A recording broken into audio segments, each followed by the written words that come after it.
আমার কাছে এলাকার কেউ আসে না, কিন্তু আমার দাস দেখতে কুৎসিত কালো, এই লোকমানের কাছে সবাই এসে ঘিরে থাকে। কি ওর কাছে কি পায়, কি আছে ওর কাছে?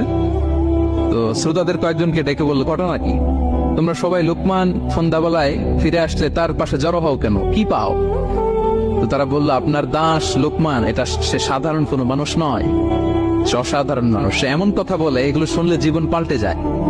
সুবহানাল্লাহ। মালিক বলে, ঘটনা কি? আমি ওর মালিক, কই কোনোদিন তো এরকম ওর সাথে কোনো কনভারসেশনে যাই নাই, কথা হয় নাই, আমি তো শুনি নাই। দেখি আজকে চেক করে দেখি কি ওর এত বিজ্ঞতা, এত জ্ঞান, এত প্রাজ্ঞতা কিসের দেখি। তো আজকে সন্ধ্যাবেলায় ফিরছে, উনি বলতেছি, ইয়া লোকমান, ইযবাহ লানা শাতান, একটা ছাগল জবাই করো, ওয়া আফরিজ মিনহা আতিয়াবা মুদগাতাইন, এবার এই ছাগলের সবচেয়ে শ্রেষ্ঠ দুইটা অঙ্গ কেটে নিয়ে আসো, যাও। ফাআফরাজাল লিসান ওয়াল কলব, লোকমান যে ছাগল জবাই করে, ছাগলের জিহ্বাটা আর কলব, হার্ট, এই দুইটা কেটে নিয়ে আসে, বলছে এই দুইটা শ্রেষ্ঠ। বলছে আচ্ছা ঠিক আছে।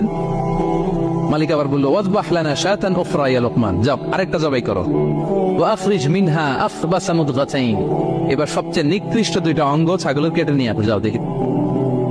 ফাআখরাজাল লিসান ওয়াল কলব, সে আরেকটা ছাগল জবাই করে আবার জিহ্বা আর হার্ট, কলব কেটে নিয়ে আসছে, বলছে এই যে এটা সবচেয়ে নিকৃষ্ট।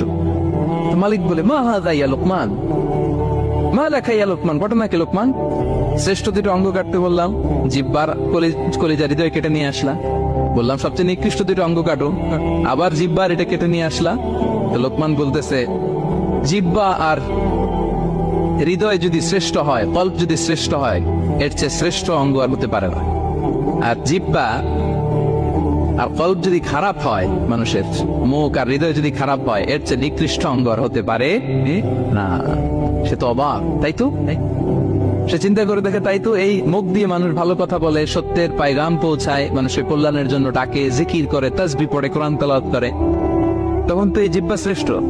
আবার এই জিহ্বা দিয়ে যখন সে সমালোচনা করে, গীবত করে, শিকায়াত করে, অন্যকে গালি দেয়, কত কথা বলে, তখন তো এই জিহ্বাটাই নিকৃষ্ট, ঠিক কিনা? আবার এই হৃদয় দিয়ে, এখানে সিনায় যখন আল্লাহর জিকির বসায়, এই হৃদয় দিয়ে মানুষের কল্যাণের কথা চিন্তা করে, সত্যের কথা চিন্তা করে, তখন তো এটা সবচেয়ে ভালো। আবার এই হৃদয়ে যদি অন্যের ব্যাপারে হিংসা পুষে রাখে, এই হৃদয়ে যদি সে নিজের ব্যাপারে হাই স্টিম, অহংকার পুষে রাখে, তাইলে হৃদয়ের চেয়ে খারাপ অহংকার হতে পারে? মালিক অবাক হয়ে গেল। তাই তো লোকমান, আসলেই তুমি অনেক প্রাজ্ঞ, অনেক বিজ্ঞ, যাও, তোমাকে আমি আর এই বন্দিত্বের মধ্যে আটকে রাখতে চাই না, তোমাকে আমি এই ভালো কথাগুলো গণমানুষের কাছে পৌঁছে দেওয়ার জন্য আজ থেকে তোমাকে লোকমান আমি আজাদ করে দিলাম। মুক্ত জীবন পেয়ে মুক্ত বিহঙ্গের মতো তিনি উড়ে বেড়াতে লাগলেন, আর মানুষের কাছে তার এই প্রাজ্ঞ বিজ্ঞচিত কথাগুলো তিনি ছড়াতে লাগলেন।